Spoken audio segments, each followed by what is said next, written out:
Panjang korang, panjang bak daripada sana, bak tu. Daripada sana ke sini, sini dan ke sini, ke sini, ke sini.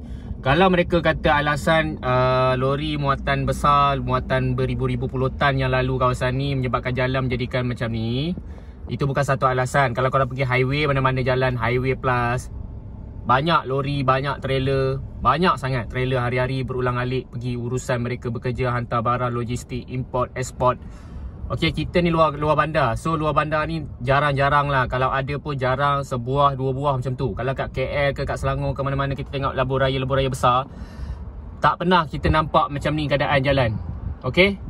So nak kata bukan pengeluar harta adalah negeri pengeluar harta, tapi pelik pengeluar harta tapi jalan kat kawasan kampung macam ni, nampak. Saya tak tahulah macam mana penilaian JKR sendiri. Saya tak tahu macam penilaian jalan macam ni.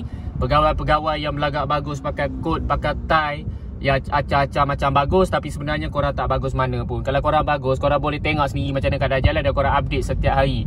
Update pasal jalan yang ada di semasa. Okey. Kalau buat aduan macam ni, belum tentu lagi diorang akan ambil pot benda ni.